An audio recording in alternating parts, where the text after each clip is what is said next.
Hello and welcome to a new pick a card reading. In today's reading, we are taking a look at what is shifting for you, whether that is internally or externally or both. This is a timeless reading. However, I am filming this the day of the total solar eclipse. So that is definitely going to play into this energy. However, whenever this reading finds you is when this shift is occurring for you or about to occur, or you are about to realize it. So I have prepared 3 groups. We got 3 different decks along with some silver coins. This is going to be group 1, group 2, group 3. The first deck is the Hor Tarot, this is the Pulp Tarot, and this is the Mucha Tarot. So let me give you a close-up of the coins. This is group 1.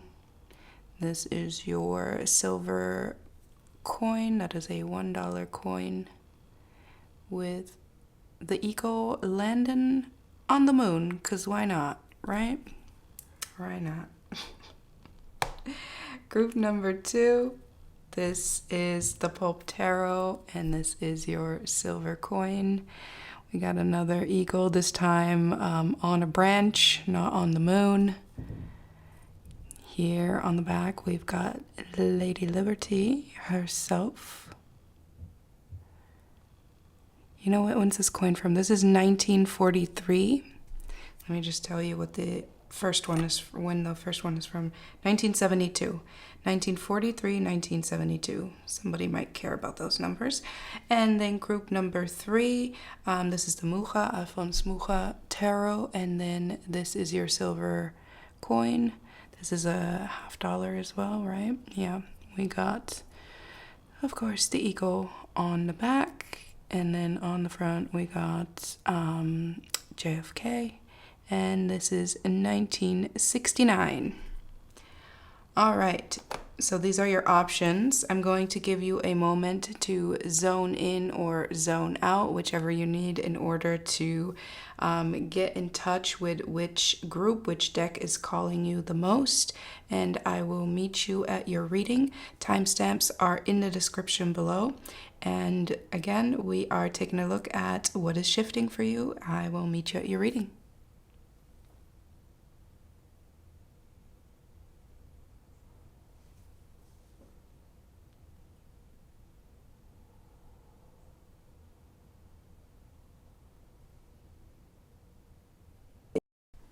Hi group 1, this is your reading if you chose the full $1 coin with the eagle landing on the moon on the back. Let's see, what's going on? We are going to take a look at what is shifting for you. For that, we're going to take a look at what's shifting externally, and then kind of the internal root cause for that. So let's see, for group 1, what is shifting for group 1 externally?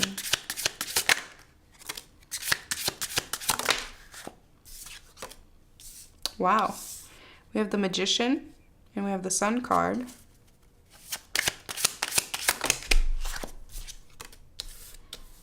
We have the Knight of Cups.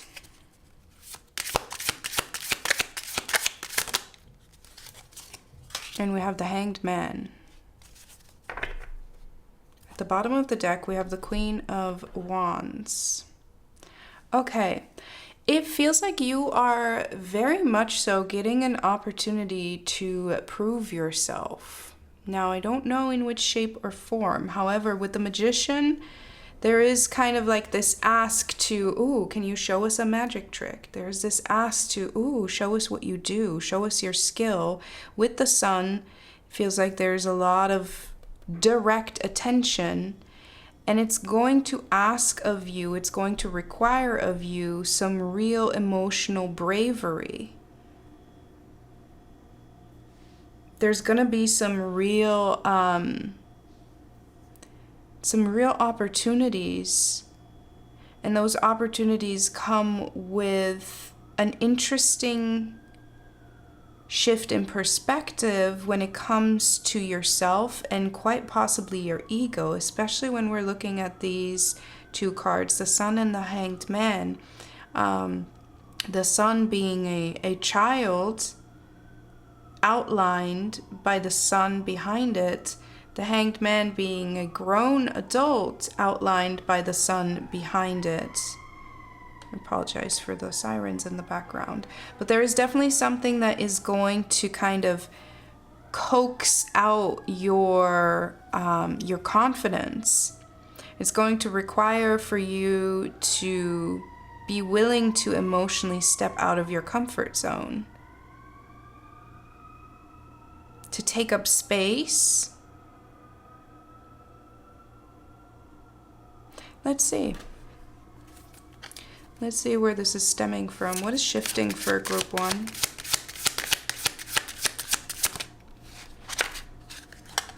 Which one? Okay. We have the Page of Cups.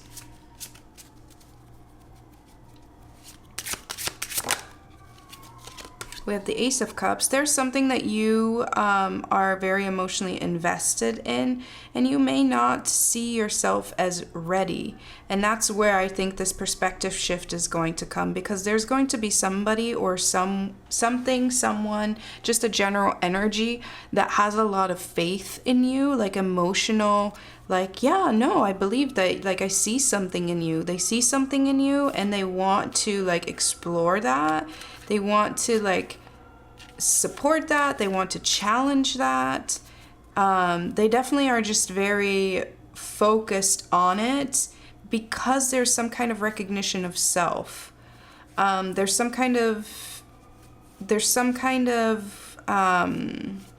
relation there, meaning they relate to you. They either relate to, meaning they might be a relative, or they relate to your point of view. They relate to your art. They relate to your form of self-expression. There's something where they see themselves in you, and so they would like to contribute to your growth in some shape or form. Tell me about this Knight of Cups. What is shifting for group 1? Whoa. We have the Seven of Pentacles. Yeah, see, that the Seven of Pentacles is about investment. There's somebody who's going to want to invest in you. Now, that doesn't have to mean financially. That can also just be a matter of emotional investment. However, for some reason, that's going to challenge you.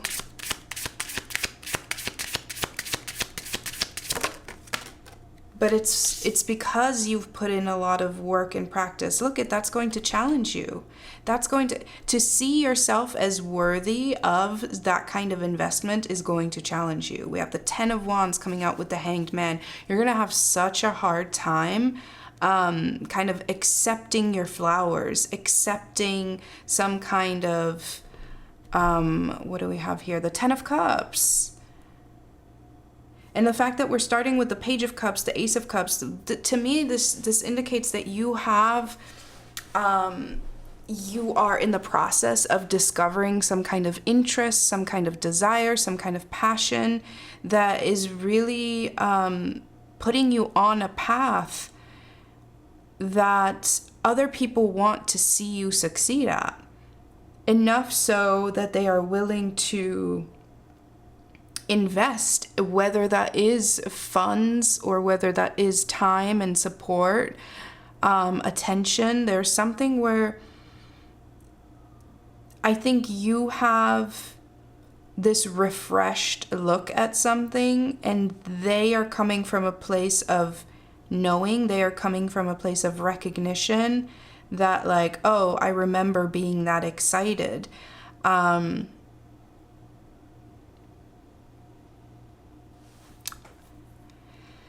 was just hearing a really high-pitched ringing in my right ear. See, the thing is that you are going to be faced with this opportunity of, like, here's a moment for you to show your skill. Here's a moment for you to show off. And that also doesn't have to be like in a professional way. That can just be about like, here's a moment for you to shine and really be seen. And you wanted that, but I don't think you recognize yourself the way others recognize yourself. And so the way that you're initiating this is more kind of like a curiosity. It's almost like being drawn to something out of fun, and then people being like, well, go ahead, you have our attention. And it's like, oh wait, no, I was just messing around here. And then recognizing like, oh wait, that attention does actually light me up. I'm telling you, for some of you, this is super specific, but for some of you, you're about to get on a stage for a first time.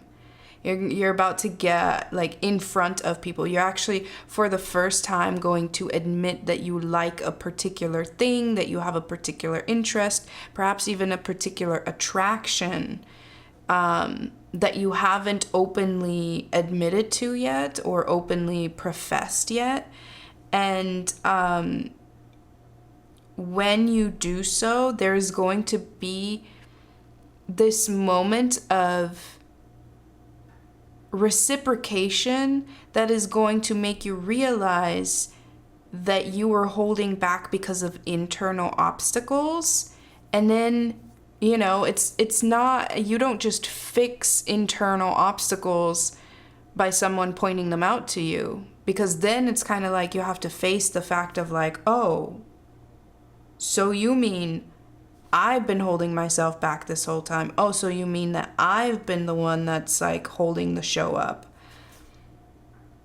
And that's a lot to deal with. That's a lot to face.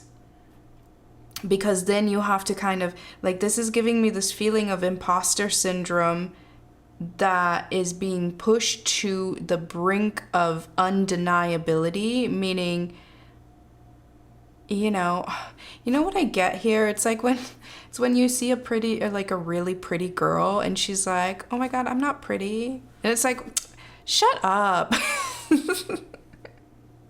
But I mean, obviously, she's has some insecurity that even whether she believes that or not, that makes her say that, right? But that's kind of what's coming through here, where it's kind of like, what, me? No, that can't possibly be me. It's like, come on. Come on. Yeah, look at the devil. This is really a matter of overcoming some kind of dysmorphia. Yeah, some kind of dysmorphia, because you're not recognizing something that somebody else is recognizing in you quite easily. It's like they look at you and they see dollar signs. And that doesn't, again, that's just an easy way for me to explain it. It's like they look at you and they're like, cha-ching, that's my next star for my next theater production, or cha-ching, that person is money to my eyes because I'm going to sign them for a model contract. Those are career things, right? But it can also be cha-ching, love at first sight. Somebody falls in love with you, and then you have a real struggle of accepting that, because it's like you're recognizing that the issue was never that other people wouldn't see you for what you were hoping they'd see you, but that you told yourself people would never see you for what you'd hope they would see you. And there's just a part of you that knows that that's bullshit. Sorry to call you on it, but there's a part of you that knows that you're kind of like playing it small. And that is this Page of Cups energy. But the Page of Cups is also kind of like brave and ignorant enough to be like, well, I don't really care what people think of me. I don't really care what the judgment is. I like this enough to want to engage with it even if I'm bad at it, or I like this enough to engage with it even if it doesn't like me back. Something like that.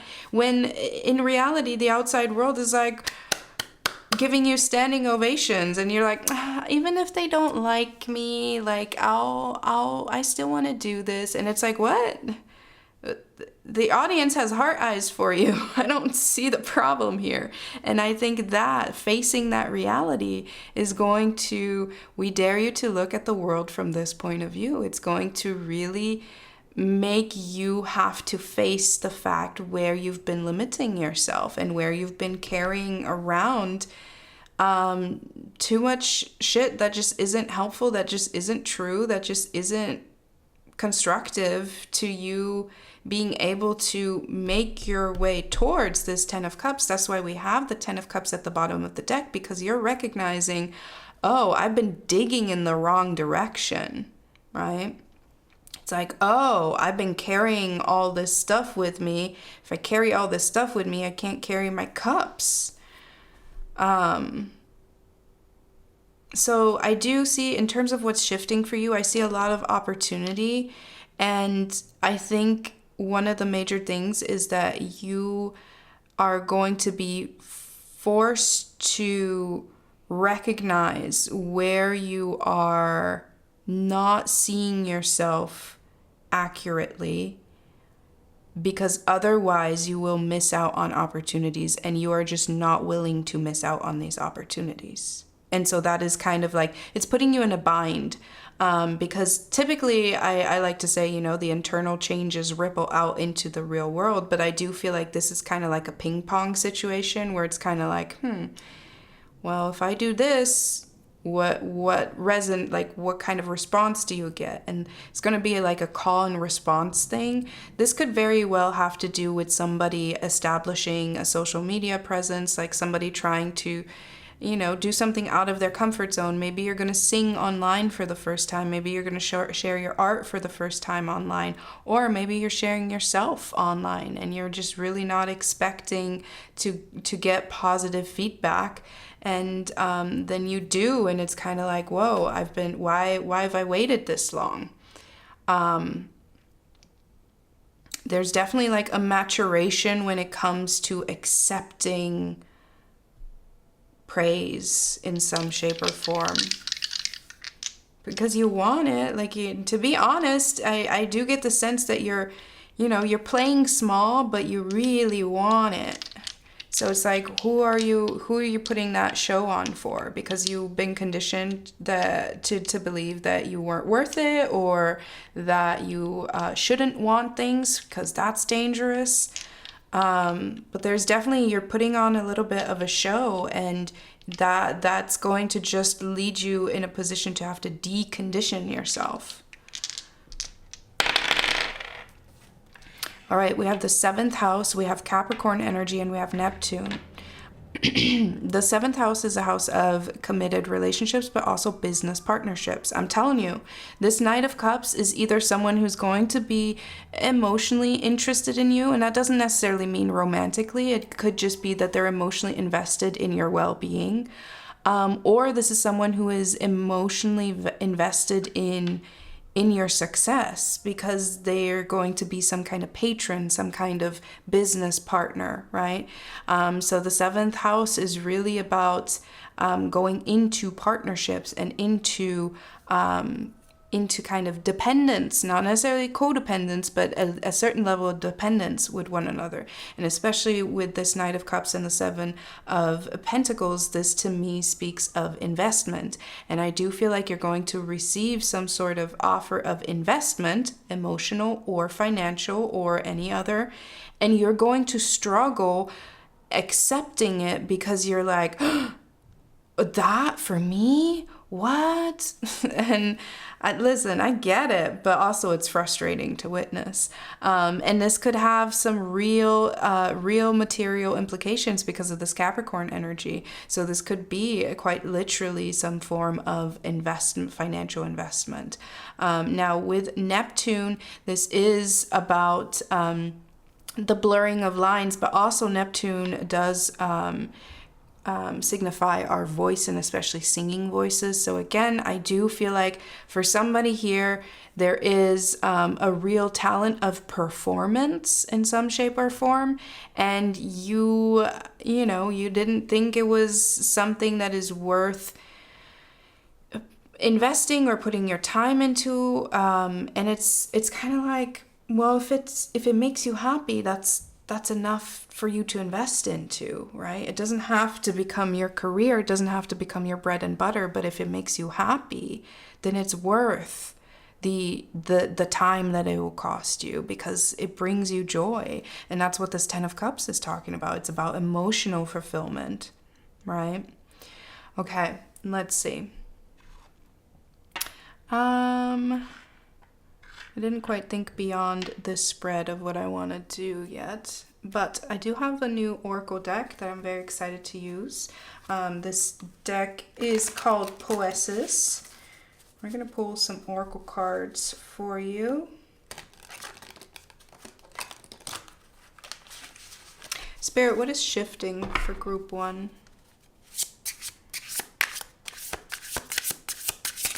Is shifting for group 1. Wow.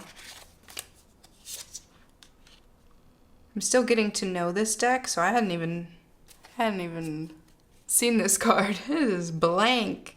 What is shifting for group R? Wow, look at that. Do you see that? Okay, so here's what's shifting for you. We're going from silence to rage.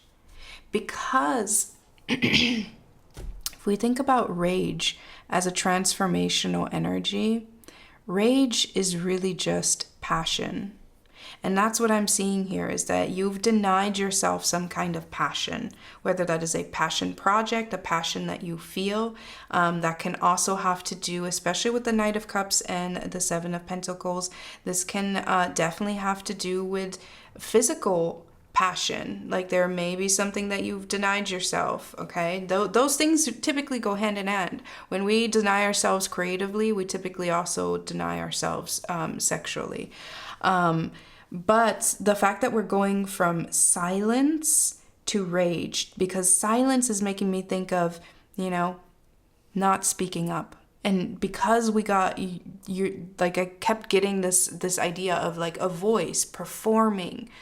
Even if you feel like you don't have anything to say, there's something about having suppressed a lot. With rage, we're seeing this volcano. Volcano is suppressed passion, okay? And it's always going to find its way to the surface.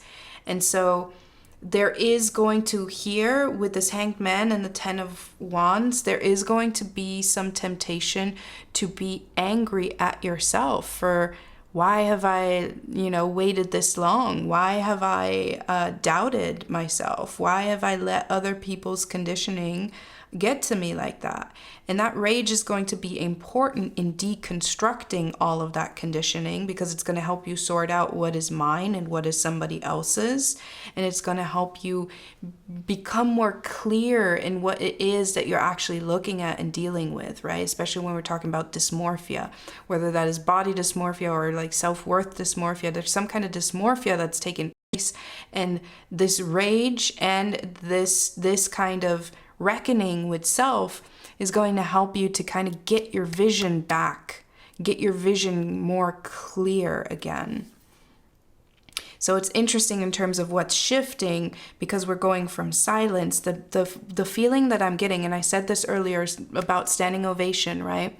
Imagine the moment between the last sentence of a performance, of a play, something like that, and then when the lights go down, that silence right before the applause.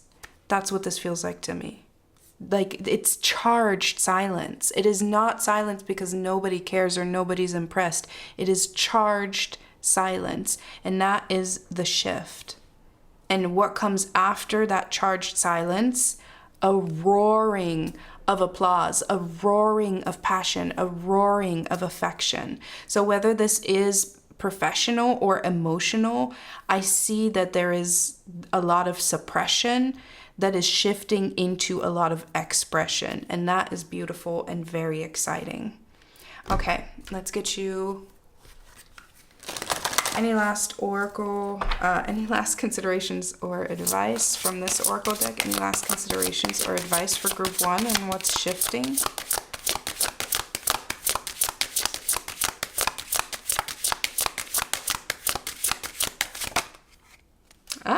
Look at that. We got adventure.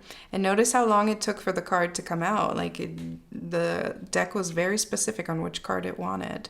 And I love that because this is like saddle up. And look at, we have blessings at the bottom of the deck. This is a very positive shift for you. I definitely think that. But it's going to come.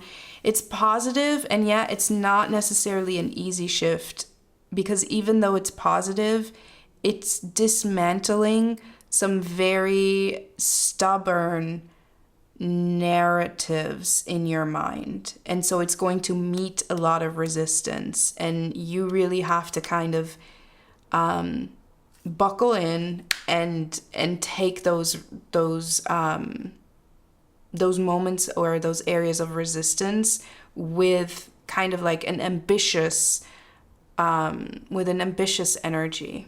Like, you got to be a little bit excited about it. You got to power through it.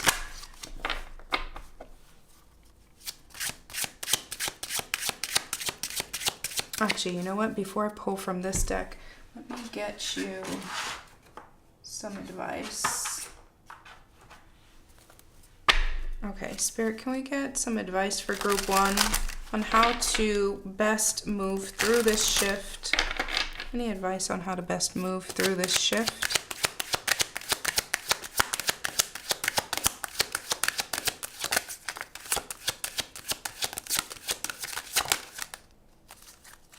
We have the World card.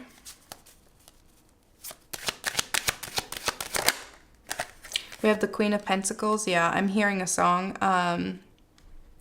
And this is a song that comes through every now and then, and it talks to me about like ego death. Yeah, absolutely. Because just because of the context of the song, but it's from, look at the Magician. Okay, the song that's coming through is just a quick little interlude. It's from Grease, when Sandy decides that she's like gonna get hot now. It's so stupid.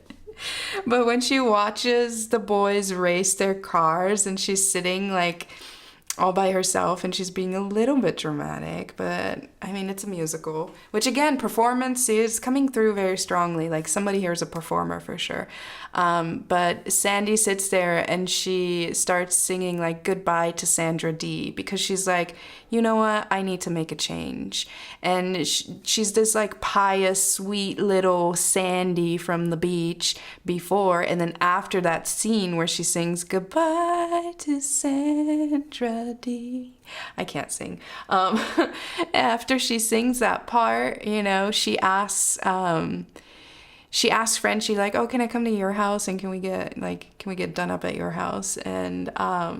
And then they do, and she comes back and she's a different person, right? She's still Sandy, but now she's in a leather outfit, and that makes all the difference.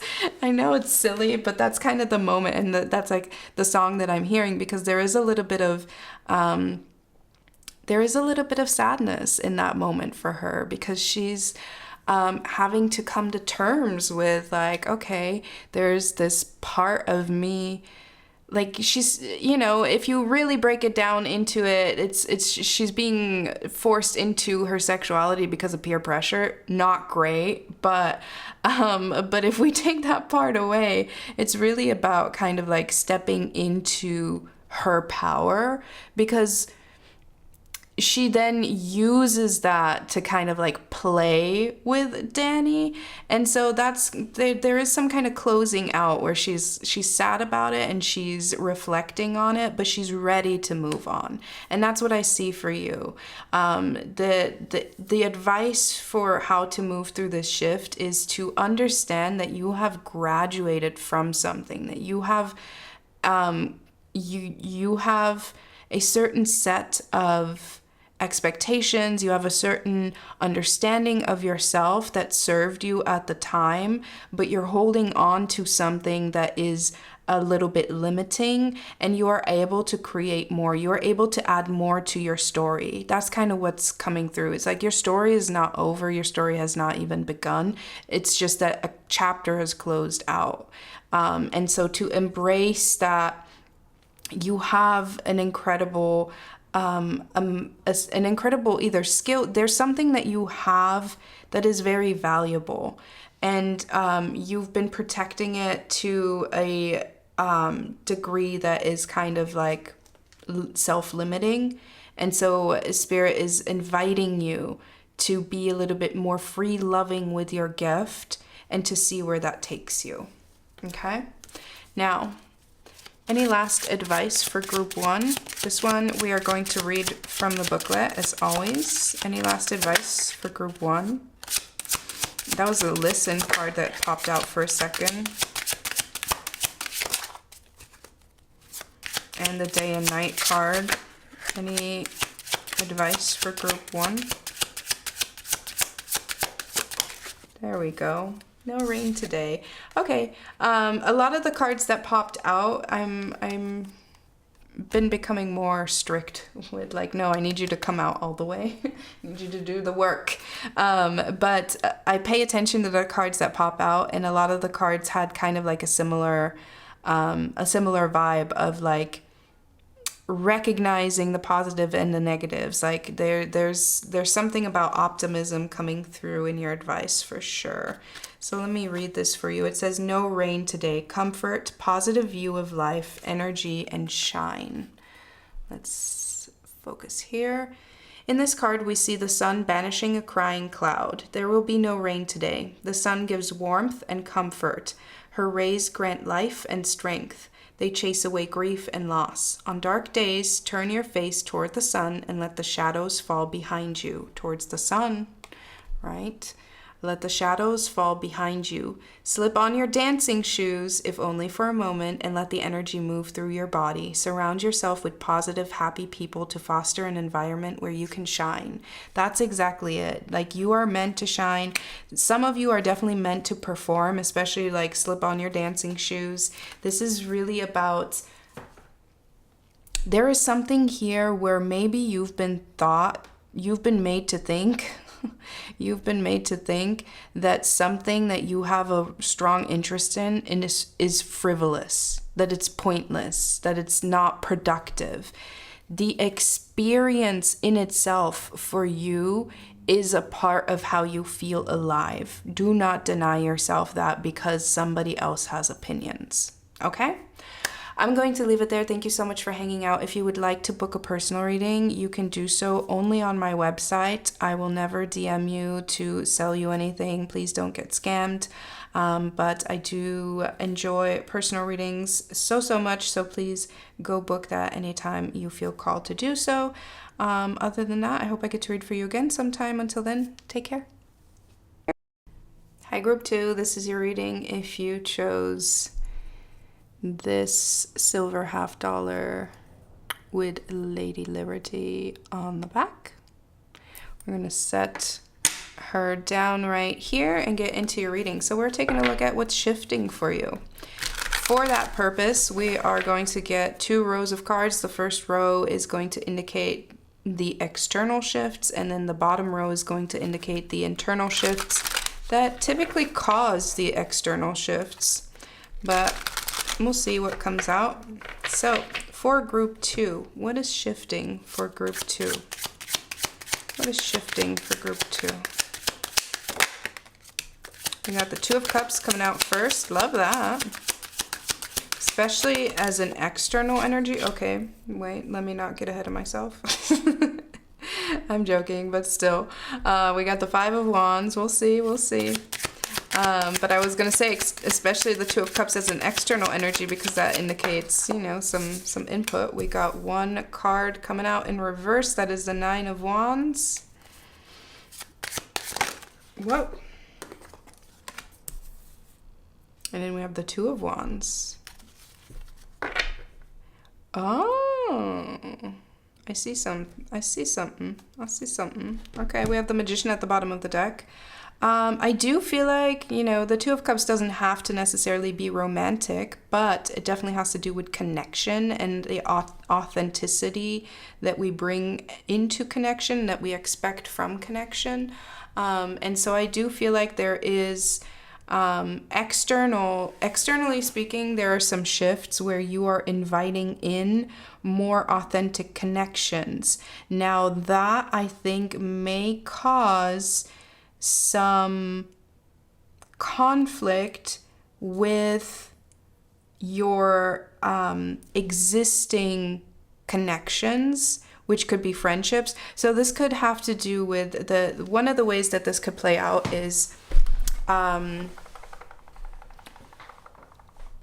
engaging in a new connection with a person, whether that is a friendship or a romantic connection, but engaging in some kind of new connection, and then your existing environment being like, oh, this person is different from who you're usually friends with, or this person is different, and them feeling a little bit threatened because there's some kind of ripple effect that this person has on you, where it's like, you either become interested in what they're interested, especially when you meet someone and you really like them, right? And it's not necessarily romantic, but just a friendship where it's like, oh my God, I just met them. I want to spend time with them. Like we're really like vibing, we're connecting, like we really get each other, because, there are some friendships that you have because of proximity, right? Because you've had experiences together, because you've grown up together.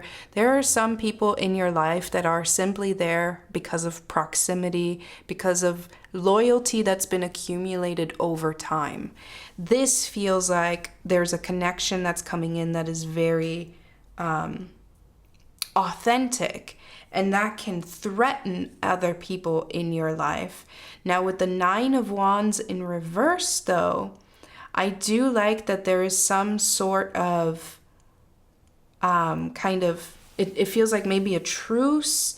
I'm not sure. I'm going to have to see what else comes out here with the Nine of Wands in reverse. But it does feel like we are kind of like lowering some kind of expectations.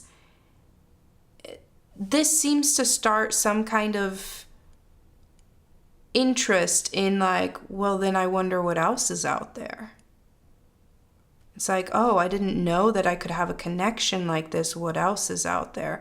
Now that can be kind of dangerous, especially if you're engaging with something while you are in a committed relationship and then there is a person, even if it is just a friendship, right? If you are in a committed relationship where a partner expects you to kind of, have a certain consistency, and all of a sudden something comes in and it changes the way that you relate to others, that can be very threatening to any kind of existing friendships or romantic relationships.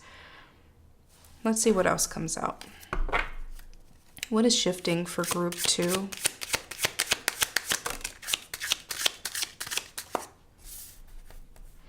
Okay, so I like that we have the Chariot coming out, because to me this indicates that there is some kind of authentic connection. And again, if this doesn't have to be romantic, it can be platonic, and it also doesn't have to be with just one particular person. This could be you discovering something, a community or something that you really feel at home in, right? Some kind of online forum, a hobby, and just being like, whoa, I didn't know that this was a thing, but the people that really like this are my kind of people. Like there's definitely something where you are going outside of your regular comfort zone and you're being rewarded in a way that feels really exciting to you. Now let's take a look. Tell me about this Five of Wands. What is shifting? The Seven of Wands. Okay, I do think that this is somehow igniting some kind of confidence in you. This is igniting something where maybe all of a sudden you start speaking up for yourself in situations where you previously would not have. And that's what I'm saying. Like this is kind of you are finding a source of confidence because you're finding a community or a person or a situation that truly accepts you for who you are. And then that makes you realize, oh wait, if I can get that here, why am I not getting that over in these relationships? And then that makes you more demanding. And then when it makes you more demanding, maybe not, not demanding in an aggressive way, but even, when people get very comfortable in established relationships, whether friendship or romantic, and when we start being like, hey, you know what, actually, I'm going to start doing this now, or hey, actually, you know what, this is something that's been bothering me about our connection, people get really triggered really quickly. And especially if you're learning how to stand up for yourself. Tell me about this 9 of Wands in reverse. The World card. Yeah, I feel like this may have to do with people taking their distance. This may have to do with certain friendships ending, certain connections ending. But you know what? I think you are making room for things that are much more aligned with you. That doesn't make it any easier. That doesn't make it any less hurtful. But I do think that you are creating space here.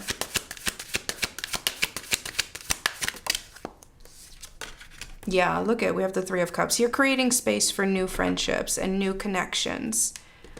And then we have the 6 of Swords. You're leaving some sort of relationships behind that really, of course, okay.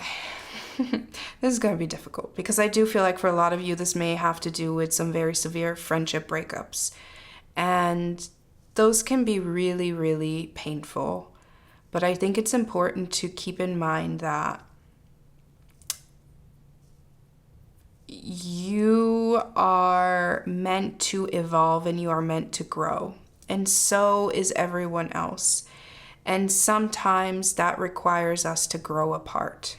Okay? Sometimes our evolution, our growth requires us to grow apart, but that doesn't take away from the time that you've grown together. Okay? I know that's easily said, but ultimately, what's shifting internally is that you are much more willing to go out of your comfort zone to find what is actually aligned with you, what is actually meant for you. You are much more likely, you're becoming more likely to stand up for your own interests. You're becoming more likely. It's kind of like, especially with this World card, what I'm getting here is that maybe, and take this only if it resonates. If it doesn't resonate, then this is just a metaphor for how the energy feels. Imagine you grew up in a small town and you stayed in that small town and all of your relationships were formed in that small town. And because of that, you kind of have to find a way to fit in. So there's maybe not room for your eccentric self. We're all eccentric, but in a small pond, we have to all, get along with each other. And so there might be more, kind of more eyes on us. And so this feels like going from a small town to a big town, to a big city, and being like, whoa, my options have multiplied, which means that if I don't want to hang out with you, I don't have to hang out with you, because there are so many more people that are going to be nicer to me, that are going to be more accepting of me, that are going to be more interested in me. This is expanding what you believe is possible. And for some of you, this may also have to do with the fact that, maybe in the past you thought you had met the one and you thought, you saw your whole life planned out with this one person or even this one friend. And then all of a sudden that gets ripped from you, and that's really hard. But there's this recognition here of I don't know all of the people I'm going to love yet. I don't know all of the people that are going to love me yet. And while there is going to be some grief around what you've lost, I'm seeing a lot of defensiveness, combativeness, and unwillingness to allow you to be who you are. So are you really losing anything? Are you really losing anything? Because it doesn't look like you're losing a support system. You're losing a system that was trying to keep you in place. And it's kind of like you got a taste of something and then you're like, there's more out there, I got to get more.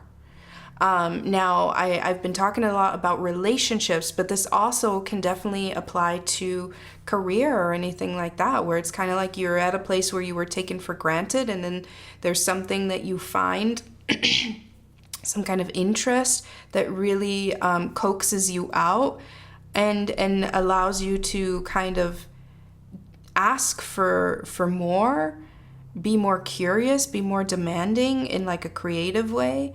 And that really informs you about where the limitations are. And then that puts you in a place to be like, I don't want to accept those limitations. I think there's more out there. Very brave energy.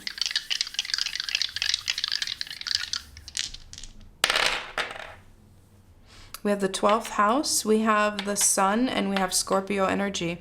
I love that because the 12th house is a house of solitude. It is a house of the subconscious. It is really about our mental health. It has a lot to do with, where we're holding ourselves back. With the sun, we're bringing a lot of attention to that. And with Scorpio, we're typically drawing out poison. We're drawing out toxicity. So by bringing attention to something that is hidden within, right? Something that, especially when it comes to our subconscious, those are things that we suppress because we're like, I can't let people know I have that need. So I'm just going to silently tuck it away into my 12th house. This is bringing attention to that and being like, no. These needs are not unrealistic. Your hopes for support, for community, for friendship, for romance are not unrealistic. Absolutely not. It's just that the resources that you were given at the time were all that was available, but now you're outgrowing that. So huge shift in also just kind of like in understanding what you are worth in terms of like, standing up for yourself. But yeah, this feels energetically, this feels a lot like moving from a small pond to a big pond. And recognizing that there's beauty in that because, typically people say like, oh, a big fish in you're a big fish in a little pond, but then you move to a big pond and, you're just a little fish in the big pond. That's typically how people use that kind of analogy, right? But I'm thinking more like that doesn't matter. Like the size doesn't matter. It's just the possibilities of engagement multiply when you move to that big pond. And therefore, the ability to find something that actually feels like it can authentically see and connect with you, right? That multiplies as well.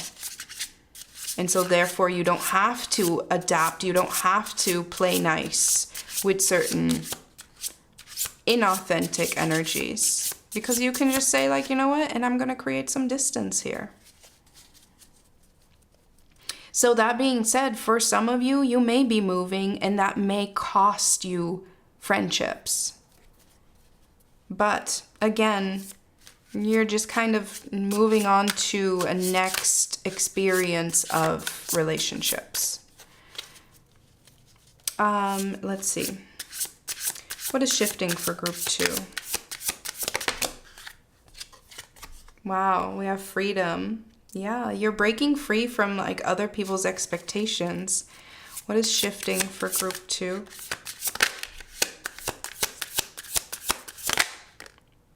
Compassion.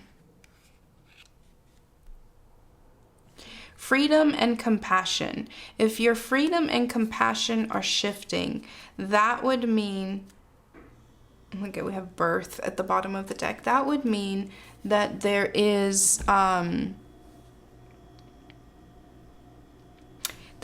freedom through showing yourself more compassion.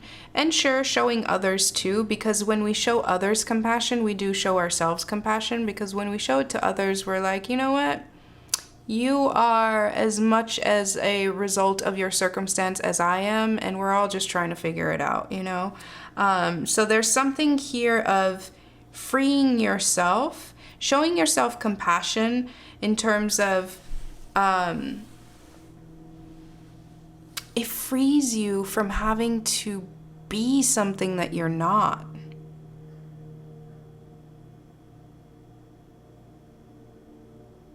Yeah. Instead of following the example of others or following our heart here. And the freedom that brings,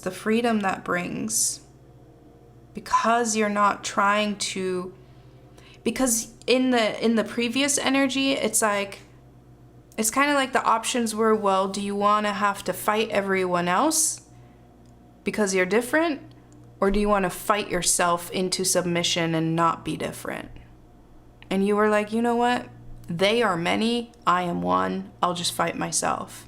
And now you're getting to a point where it's like, that is stupid. Why am I making it easy on them? Why am I making it easy on them? I'm not fighting myself anymore. And yeah, that creates a rift, that may lead to people being like, I don't even know who you are anymore. I don't recognize you. You know, just trying to throw everything in your face just to put you back in your place. But that's not going to work. You're well equipped because of something that you received, some kind of boost of confidence, some kind of like boost of energy, some kind of approval that you received that really let you get the sensation of like, this is what support feels like. This is what friendship feels like. This is what love feels like. And then that makes it so much easier for you to be like, you know what? I do not need this. I'm going to go out and find what feels kinder also, more accepting. We have the Six of Swords and the Lovers. Yeah, this is about choosing better in your relationships and in love for sure. Okay, let's see. Let's get you some advice. Spirit, can we get some advice for group 2 on how to move through this shift in the most empowered way? How to move through this shift?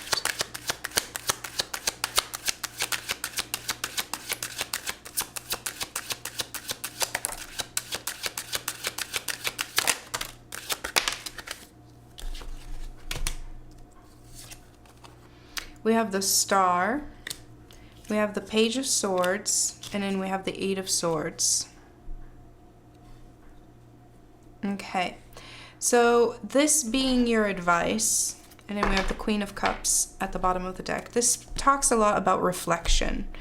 And I think when we pay attention to the ways that we've allowed people to treat us, it's very easy for us to then, you know, to tap into this frustration and anger, and then to kind of like overcompensate and kind of create boundaries that are maybe too harsh, or who knows, not my judgment to make, but just that are very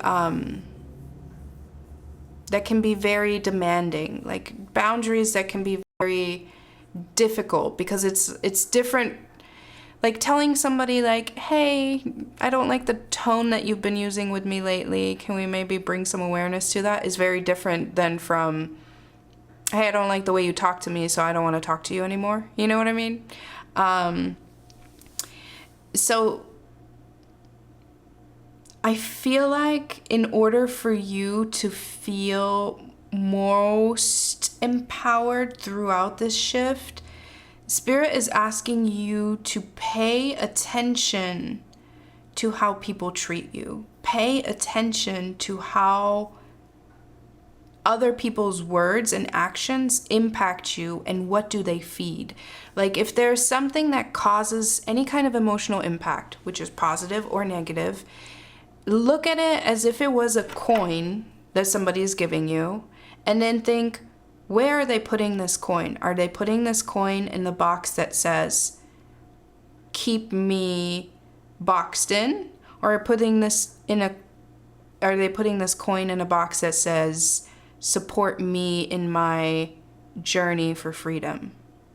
And I know that sounds super dramatic, but it is helpful, because it's about understanding how people's attitudes and their stance towards you impacts you on a direct and immediate basis.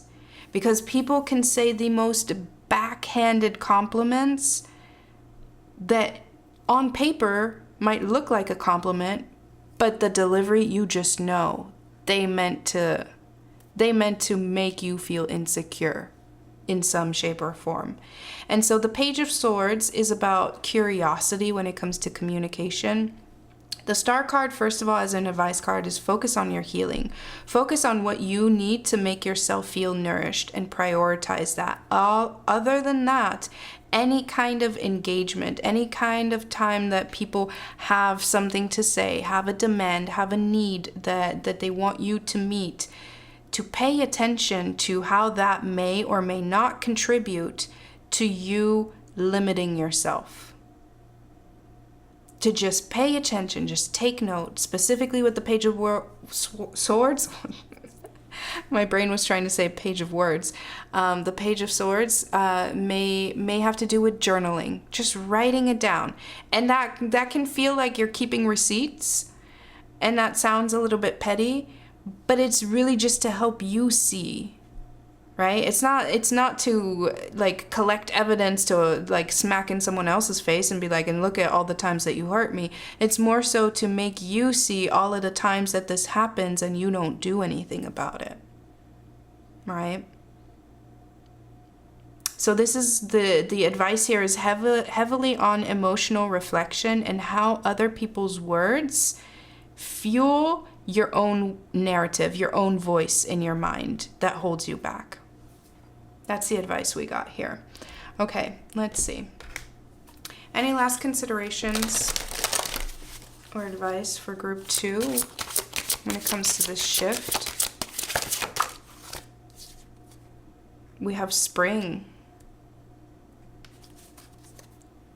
And then we have protection at the bottom of the deck. Now this spring card is definitely talking about you are meant to, you're facing a lot of like limitations and obstacles, but you are meant to jump over those. You are meant to leap, right? You are meant to create some distance between whatever this is and yourself. There's some kind of inorganic support system that you have. Like there's something where it's like it's technically, it almost feels like, you know, when you're taking some kind of supplement and it's supposed to help you, but it's actually doing the opposite, or it has it's actually feeding some kind of parasite in your stomach, something like that. And I know that sounds very eerie, and I'm not trying to scare anyone, but that's what it kind of feels like. It's like instead of doing the difficult work of facing it in the past, instead of, you know, extracting that parasite, you've been like, it's okay, it can stay there. I feed it, you know, I still get enough nutrients, so it's fine. And that's kind of like, no, it's spring cleaning. It's spring cleaning time. Okay. For group 2, we're going to get one last advice card, and this one we're going to read from the booklet. For group 2, can we get any last advice for group 2 when it comes to this shift? We have tiny triumphs, and look at these. These are so cute. And notice how both of these are prey, right? Both of these are prey. And I think that kind of is important here, because I do feel like you've been put in certain positions when you didn't ask to be there. there's a lot of freedom ahead of you that really kind of frees you from the expectations of other people. All right, we have Tiny Triumphs. This card says attitude, belief, power of perseverance. A big mouse dressed as a circus trainer is holding a small eagle. The situation is inverted. The predator is small and the prey is big. This card urges us to believe in ourselves. Don't ever think you're too small or too outmatched in a situation. Inner size is what matters. Think back to a time when you felt good about an achievement. Don't give up now. With patience and hard work, you will triumph in the end. And see, I think this also is in regards to finding the people that you really connect with, right? There's definitely something where it's all about understanding when to push back for the sake of your own, creating your own space, creating your own lane. Okay, so that is part of the shift for you taking place. I'm going to leave it there. Thank you for hanging out. If you would like to book a personal reading, you can do so on my website only. I will never DM you to try and sell you a reading. Please don't get scammed by anyone, but I do love doing personal readings, so go book a reading whenever you do feel called to do so. Other than that, I hope I get to read for you again sometime. Until then, take care. Hi, Group 3. This is your reading if you chose JFK and the 69. just had to point that out, but okay. We're gonna put him up here and we're gonna get right into your reading. What is shifting for you, Group 3? We're going to pull 2 rows. The top row is going to be external shifts. The bottom row will be internal shifts. Typically, one causes the other. We will see what comes out for Group 3. What is shifting for Group 3? Ooh, we have the Fool. Love that.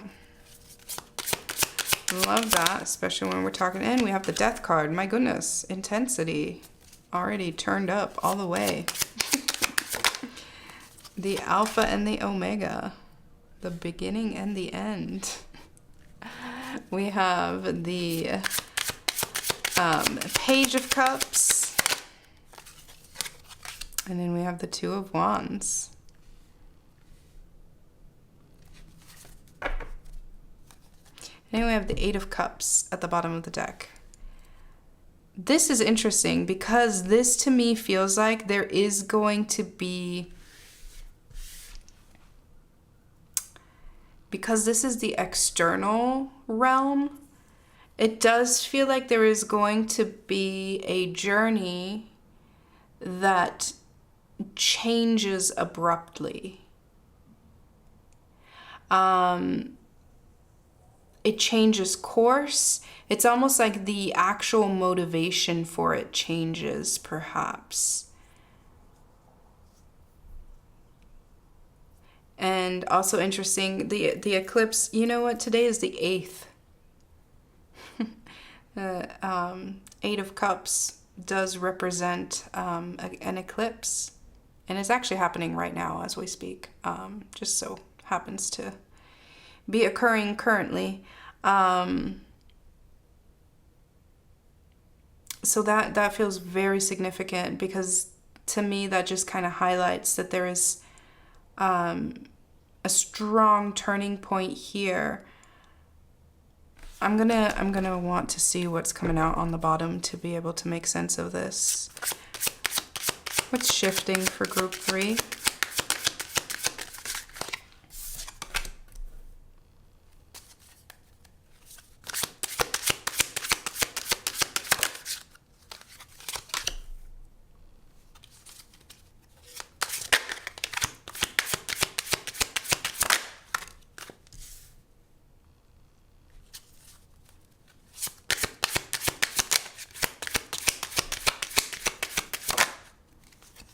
Wow. This does feel very immediate. Look at the Ace of Cups. This does feel very, very immediate. I will say that overall, this feels like a renewal of hope. This feels like a renewal of faith. I'm actually surprised that the Hierophant hasn't come out, but that is coming through strongly. And I think that's more so because it's not necessarily spiritual faith, as in more so like faith in your ability to create or to invest in yourself. Okay, so I think in terms of what's shifting for you, I see you taking some kind of risk. And I think it may appear as if that risk is not going to pay off. And yet then I think it does in a way that you didn't expect. So what I'm seeing here is that the internal shift is a strong drive to initiate something. And so that in itself begins some kind of journey. So that could be a new job opportunity, that could be a new venture, that could be lots of new things, a new expression of yourself. And there's this desire, but then there's also this immediate feeling of like, oh, but I don't have enough to fund it. It's almost like immediately crushing your own dream. Like, I don't have enough, like just finding out that there's something that financially you might not be equipped to do what it is that you wanted to do in the way that you did it or in the way that you had planned it, but then realizing like, okay, but emotionally I'm invested in this, so I can't give up on it. How can I find a way to pursue this beyond the material? This is something was shut down, and it's not eliminated as an option or as a storyline from your life is what's coming through. It's not yet eliminated as a storyline from your life.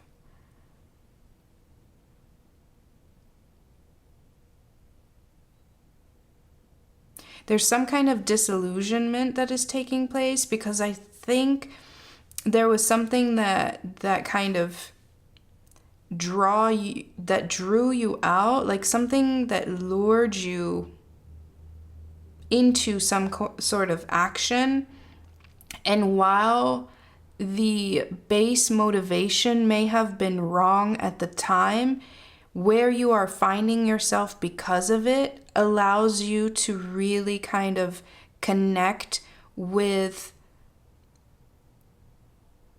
a different, deeper desire. Now, that sounds a little bit vague. What I'm trying to say is that, because I'm getting a lot of different storylines here, but what I'm trying to say is that I feel like I see, in terms of what's shifting, I see that there is some kind of brave move being made towards something that is not very sustainable, that is not going to pan out the way you hope for it to pan out. And yet there is some kind of grace in that situation that will allow you to see beyond the impact that situation has in the moment. Yeah, because there's something where it's like something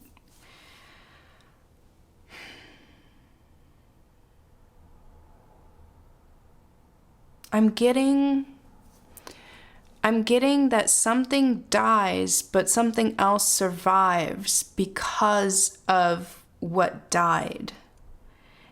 And I think for most of you, what dies is a hope. Like there's some kind of expectation or hope or dream, like some expectation of like a career, and that hope dies, but then there's something that survives throughout that, because you realize like you were asking for, or you were chasing the wrong thing. You weren't chasing. Okay, so one way that I'm able to kind of make sense of this right now is imagine somebody who all their life wanted to study law at Harvard. Why would someone do that want to do that all their life? I don't know. I can't relate, but it doesn't matter.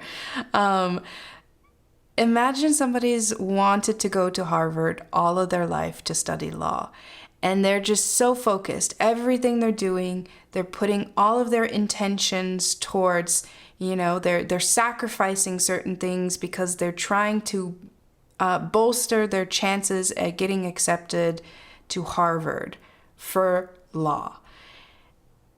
And then the time comes to apply, and the time passes, and you're not accepted into Harvard, but you are accepted into, I don't know, Yale? Who knows? Whatever. You're accepted into other schools, but you're just not accepted into the one that you built all of your imagination around.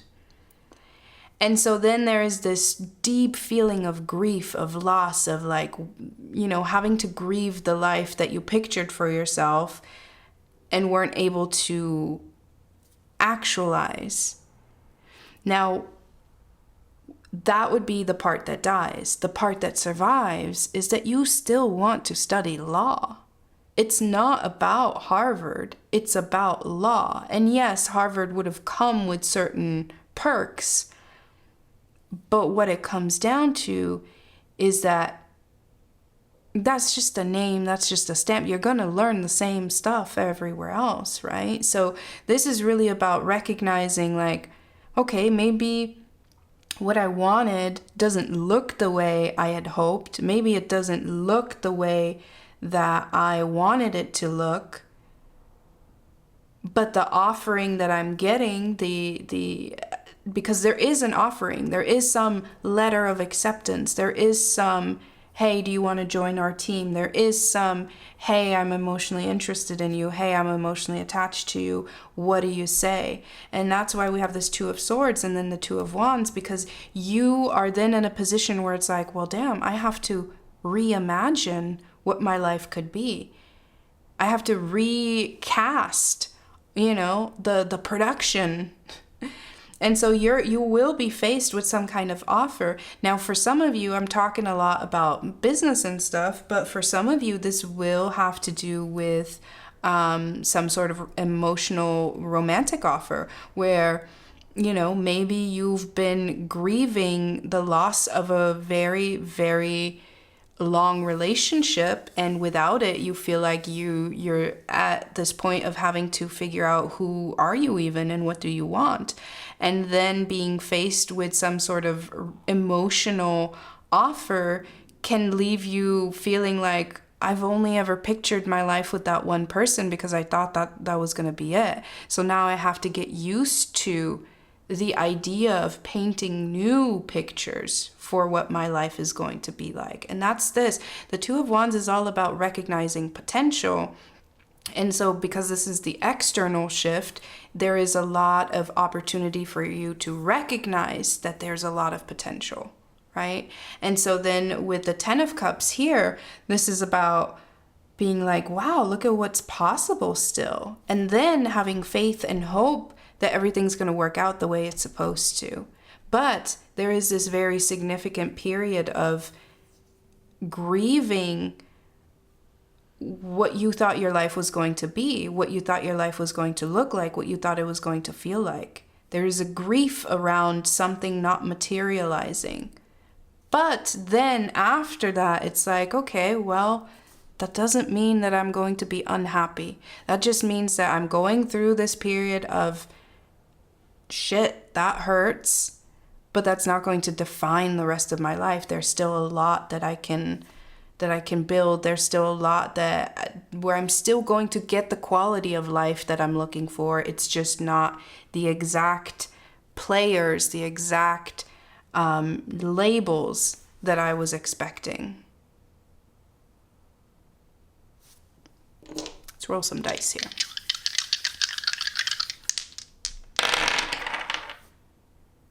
All right, we have the 12th house, we have Leo energy, and then we have the South Node. Yeah. So the 12th house is the house of our subconscious, our mental health. It is a very dark place, and it's really about our fears and our insecurities.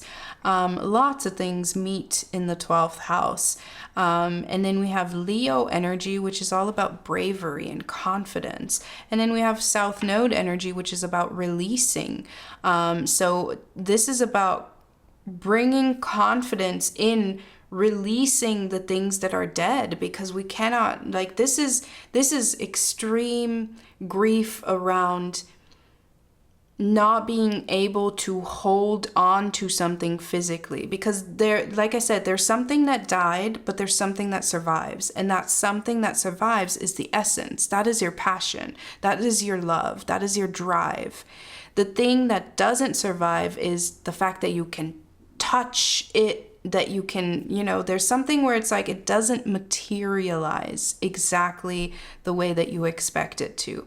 And so then we cannot carry the corpse of that idea with us, right? It's not Weekend at Bernie's. You gotta let the corpse be, okay? You gotta let it behind so that it can decompose, so that it can nourish the earth and that more things can grow from it. You cannot keep it alive, okay? And so there's something where it's like you are being drawn out to explore more. And especially because, like I said, if this does have to do with like your romantic life, this would be the desire to go dating again. And then, having experiences of like, oh my God, this fucking sucks, because it does.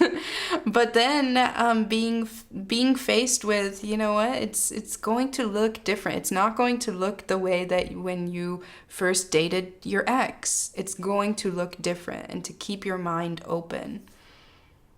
Okay, let's get you some oracle cards for group 3. What is shifting for group 3?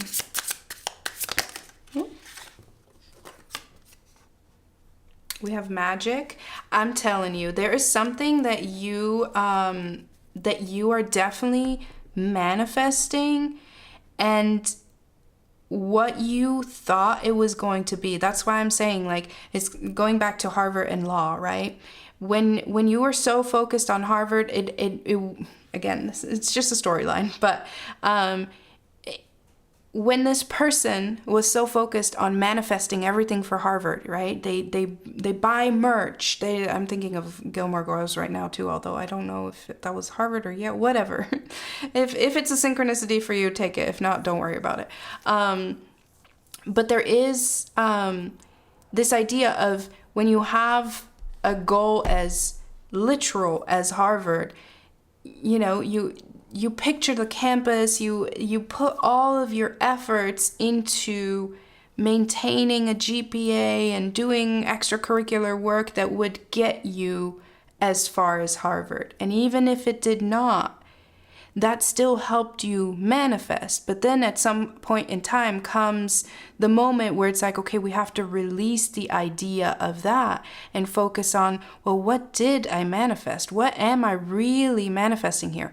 I am manifesting that I may be accepted into a very rigorous program. I am manifesting that I will be seen as someone in the top of the country, right? There's this excellence that we were manifesting. We just used Harvard as a stand-in. So the magic is still holds, right? The energy of like, and same goes for, if you were manifesting to end up married with a certain partner and that didn't go anywhere.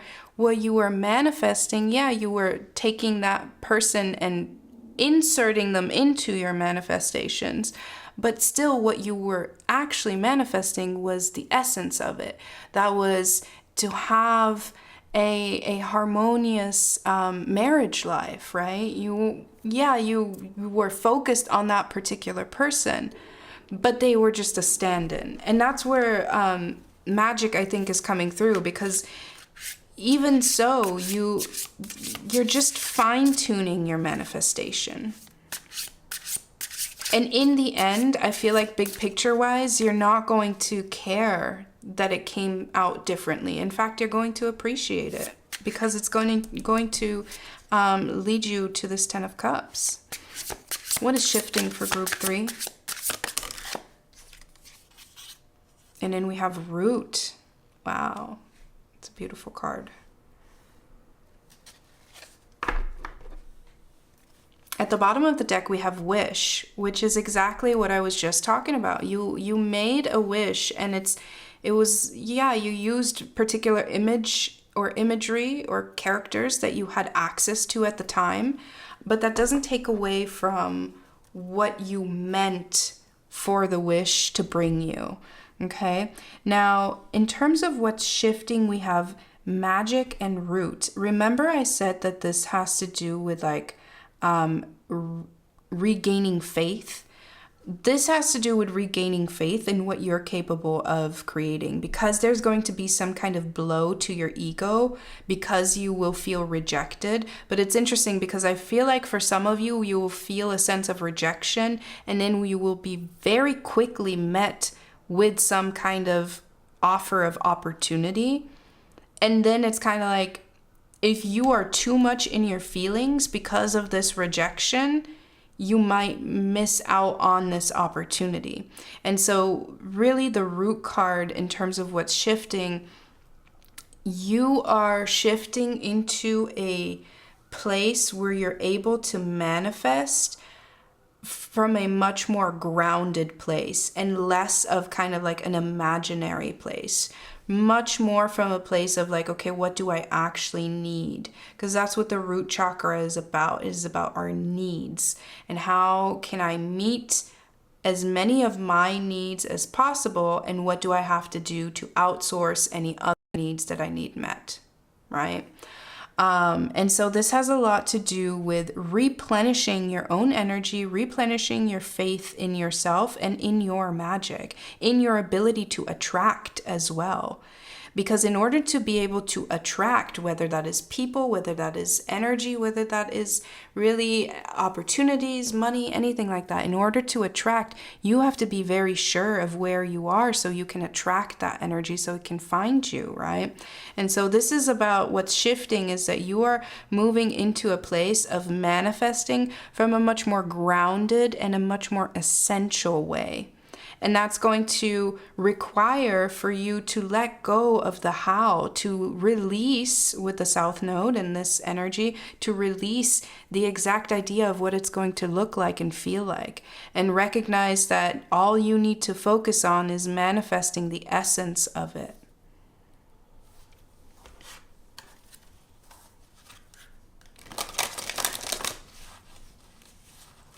Also, the fact that we're talking about your root chakra as the 5 of Pentacles comes out is because there is something, again, that's going to end, that's going to shift, that's going to make you feel like, oh my God, I have nothing. It's going to make you feel like, oh my God, I don't, like, what do I have to offer? What do I have to give? It's really going to make you feel insecure. And that's why that is what's going to really kind of kick into gear this necessity for you to reimagine, because this is holding yourself to the standard. Okay, you know how people say comparing apples and oranges? Imagine that you are an apple. You are an apple, okay? You're a sentient apple, and you wish you were an orange.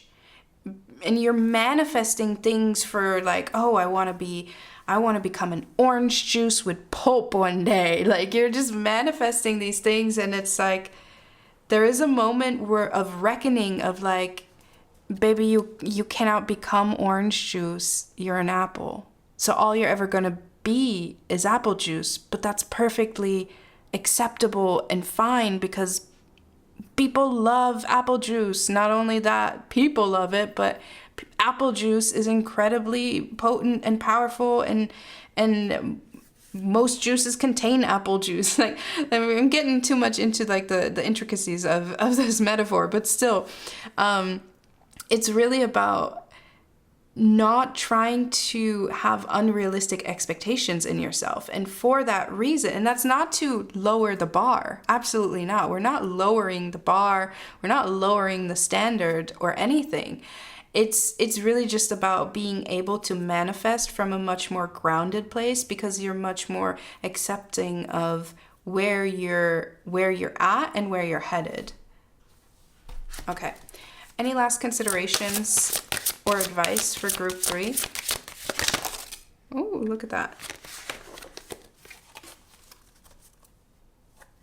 And we have Aurora Borealis at the bottom of the deck. Aurora Borealis always speaks to me of being at the right place at the right time. And I do want to point that out because I can tell, I am not in the line of totality, but I can tell that the eclipse is taking place like right now, because the light has shifted outside. It's very interesting.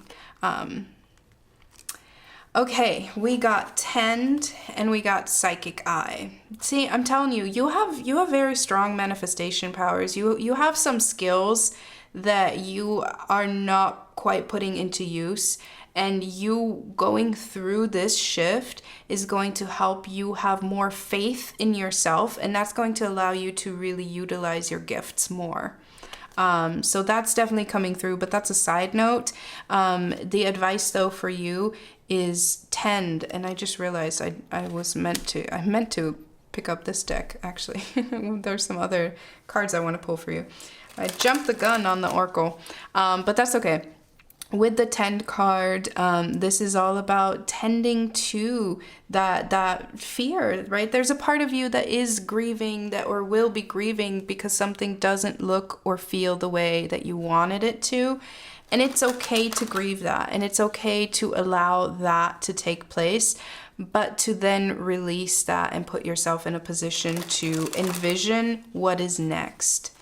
What is real? What is possible? Can we get some advice for group 3? Get some advice on how to move through the shift in the most empowered way.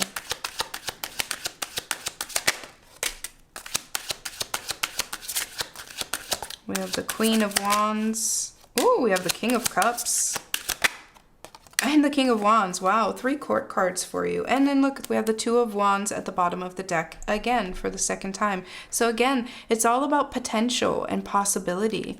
And with the Queen of Wands and the King of Cups and the King of Wands. Okay, so we got both Queen and King of Wands, and they're sandwiching this King of Cups. Now, what does that mean for your advice?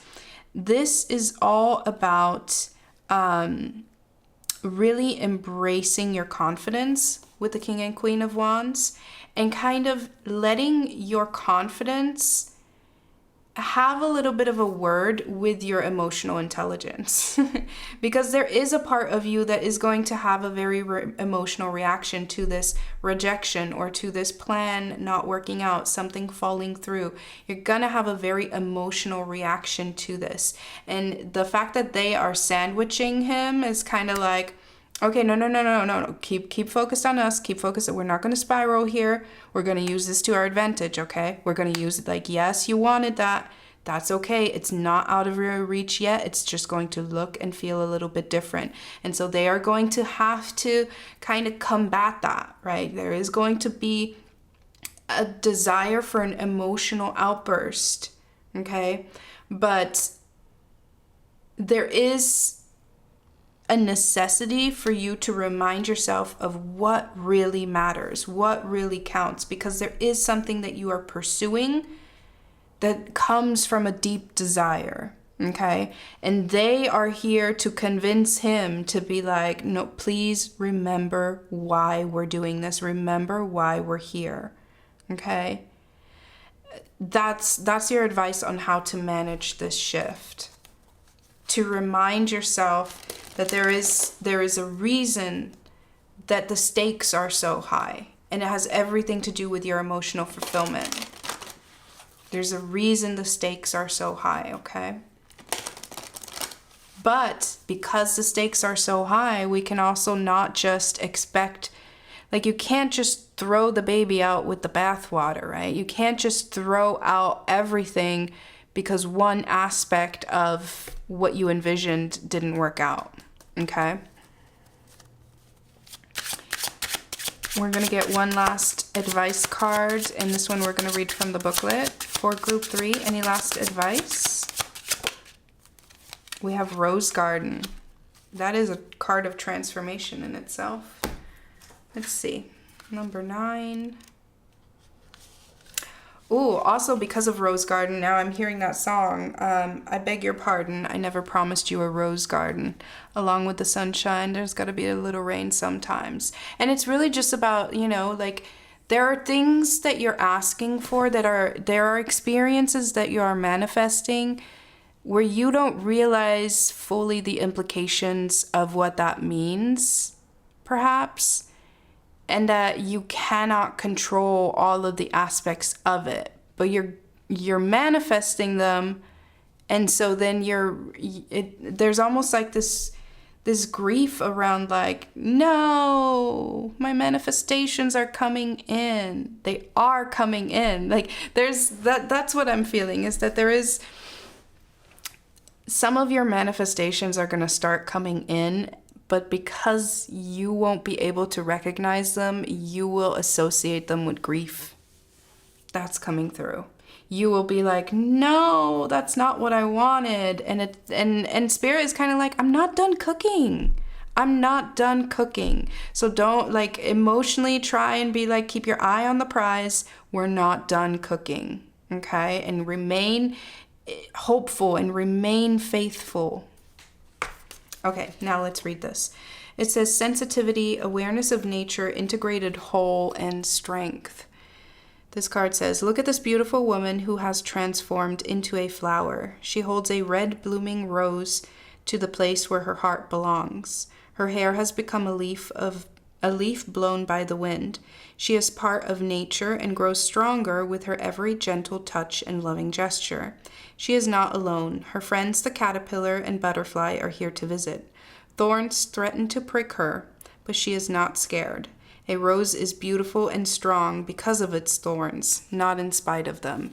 Beautiful, because I do think that the thorns have to do with this experience of, you know, the pain. There's something where it's like you have to get through that. It's not going to take away from the potential overall. It's not going to take away from what you are going to be capable of manifesting, achieving. Okay? It's not going to take away from that. It is actually going to help you be more focused on it, but it's not going to be a fun experience in the meantime. And I understand it because there's going to be some grief around it, because it's going to not feel like what you wished for is coming. Right? But Spirit is saying to remain faithful in your own abilities as well as in your ability to manifest, because you are bringing some substantial possibilities and opportunities in, and that requires this kind of like heartbreak here. Okay? All right, I'm going to leave it there. Thank you so much for hanging out. I hope it resonates. If you would like to book a personal reading, you can do so on my website only. It is linked below. I will never DM you. I will never try and sell you a reading through DMs or anything like that. Please don't get scammed by fake accounts. But I do love personal readings, so please go and book whenever you feel called to. And other than that, I hope I get to read for you again sometime. Until then, take care.